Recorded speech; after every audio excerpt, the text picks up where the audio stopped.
नमस्कार साथियों, मैं रामवीर तंवर और आज की वीडियो में मैं बात करूंगा तालाबों के साथ जो काम करने में जो चैलेंज हम फेस करते हैं, मुश्किलें जो फेस करते हैं। बहुत सारे लोग कमेंट बॉक्स में यही पूछते हैं कि जब आप तालाब का काम करते होंगे तो बहुत सारे चैलेंजेस आपको फेस करने होते होंगे, बहुत सारी मुश्किलें आपको फेस करनी होती होगी। तो वो क्या क्या मुश्किलें हैं, क्या क्या चैलेंजेस हैं। तो एक जो चैलेंज मैं आपके साथ शेयर करना चाहूँगा, वैसे बहुत सारे चैलेंजेस है तो एक वीडियो में शेयर करना मेरे लिए भी आसान नहीं है, लेकिन एक जो अजीब सा चैलेंज है वो है किसी भी गांव में जो गांव की राजनीति है। गांव की राजनीति आप समझ रहे हैं, गांव के स्तर की जो पॉलिटिक्स होती है गांव में अमूमन तौर पे दो या तीन विभागों में राजनीति बटी हुई होती है ना। एक वो पक्ष होता है जिन्होंने उस प्रधान को वोट दी हुई है जो अभी जीता हुआ है। एक वो पक्ष होता है जो दूसरे नंबर का दावेदार था प्रधान, लेकिन वो हार गया। और एक तीसरा पक्ष वैसा ही होता है। तो अब हमें क्या समस्या आती है, जो अभी जो हम गांव में तालाब कर रहे हैं उसका कहीं ना कहीं क्रेडिट जाता है उस ग्राम प्रधान को या सरपंच को जो अभी मौजूदा समय में सरपंच है या प्रधान। चाहे वो एनजीओ कर रही है, चाहे वो सरकार कर रही है, हम कर रहे हैं, कोई भी कर रहा हो, लेकिन क्योंकि वो गांव के एक प्रतिनिधि है, गांव के एक करंट टाइम में सरपंच है, तो उनको क्रेडिट जाना जरूरी भी है ना। उन्हीं की अगर वो एनओसी समय पे नहीं देते, कॉपरेट समय पे नहीं करते, तो शायद हम भी नहीं कर पाते। तो हम भी हमेशा उन्हीं को क्रेडिट देते हैं कि सरपंच जी आपकी वजह से हम ये काम कर पा रहे हैं। तो वो एक है। अच्छा, इससे समस्या आती है ना, तो जो दूसरी पार्टी के लोग हैं जो विपक्ष में है, ना तो वो लोग पार्टिसिपेट करते हैं उतने ज्यादा जितना करना चाहिए, ना लोग उतना, फिर वो कुछ ना कुछ कमियां ढूंढते हैं। अच्छा, एक ऐसी भी पार्टी होती है जिनको अगली साल चुनाव लड़ना है। जैसे 2 साल बाद वहां पे या 1 साल बाद वहां पे फिर से चुनाव होने वाला है। और एक दूसरी पार्टी है जो सब कुछ तैयारी कर रही है, चुनाव की अभी पूरी तैयारी है, सब लोगों के जा जाके पैर छू रहा है, कैंडिडेट घर जाके गिफ्ट भी दे रहा है। वो हमसे आके क्या रिक्वेस्ट करते हैं, जैसे पता चलता है कि गांव में तालाब का काम शुरू होने वाला है, वो आके रिक्वेस्ट करते हैं जी प्लीज कुछ भी करके ना 1 साल रुक जाइए, 1 साल बाद आप इस तालाब को करवाइएगा। पहले मुझे समझ में नहीं आता था कि भाई तालाब का काम अभी हो रहा है तो इनको 1 साल बाद कराने में क्या मजा आएगा। फिर मुझे धीरे धीरे चीजें समझ में आनी शुरू हुई। 1 साल बाद अक्सर फिर से चुनाव होंगे, ये चुनाव लड़ेंगे और इनको लगता है कि मैं चुनाव जीत जाऊंगा। तब अगर ये तालाब का काम शुरू करेंगे तो वो जो क्रेडिट जाएगा तालाब के काम का वो मुझे जाएगा, क्योंकि उस समय पे मैं प्रधान रहूंगा वहां पे।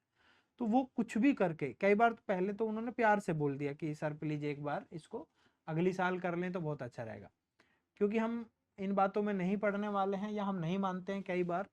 तो वो फिर कुछ भी करते हैं, साम दाम दंड भेद कुछ भी निकालते हैं। वो आपके काम में कोई भी रोड़ा अड़ा देंगे, टांग अड़ा देंगे, है ना कुछ ऐसा विवाद खड़ा कर देंगे कि काम रुक जाए। वो पूरी कोशिश करते हैं। एक होती है विपक्ष की पार्टी जो इस बार चुनाव लड़े थे लेकिन हार गए, उनको हमेशा वो प्रोजेक्ट का फेलियर दिखाना होता है ना। मतलब ये आपको मैं एक ग्राउंड लेवल की सच्चाई दिखा रहा हूँ कि ये बिल्कुल वैसे ही काम करता है जैसे हमारी राष्ट्रीय पार्टियां करती हैं, जैसे हमारी एक स्टेट लेवल की पार्टियां करती हैं। एक जहाँ विकास होता है, क्योंकि विकास कोई पार्टी नहीं करा रही है, विकास हमारे और आपके टैक्स के पैसे से हो रहा है। हमने जो गाड़ी खरीदी थी रोड टैक्स दिया था, हमने जो सामान खरीदा है जीएसटी दिया है, हमने जो टोल रोड पे चले थे टोल टैक्स दिया था। उन सारे जो पैसे हमारे कटे थे उनसे विकास हो रहा है।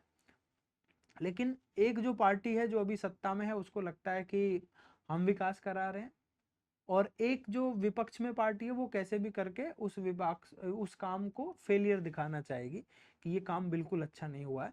सेम कॉन्सेप्ट गांव में भी देखने को मिलता है। और आजकल गांव में सरपंच के चुनाव में उतना पैसा खर्च होता है, तो मैं क्योंकि गांव में लगा रहता हूँ, बहुत सारे गांव में आना जाना होता है, कि मैं खुद हैरान हो जाता हूँ। एक एक गांव में 30-30 40-40 लाख रुपए ग्राम प्रधान खर्च कर देते हैं चुनाव लड़ने के लिए। ये मुझे जानकारी तब पता होती चलती है जब मैं गांव में काम कर रहा होता हूँ, तालाबों के काम में बहुत सारी लोगों से ऐसे गॉसिप हम करते हैं, बातें करते हैं, तो तब पता चलता है जी मैंने 30 30 लाख चुनाव में खर्च करे थे, मैंने 40 लाख चुनाव में खर्च करे थे, मैंने 50 लाख चुनाव में खर्च करे थे। और खर्च क्यों किए थे? क्योंकि मुझे गांव की सेवा करनी थी। जबकि वही पैसे अगर गांव की सेवा में खर्च होते तो शायद बहुत अच्छा होता, पूरे गांव में सड़क बन चुकी होती, पूरे गांव में स्ट्रीट लाइट लग चुकी होती, सोलर लाइट, पूरे गांव का तालाब बढ़िया होता, लेकिन नहीं।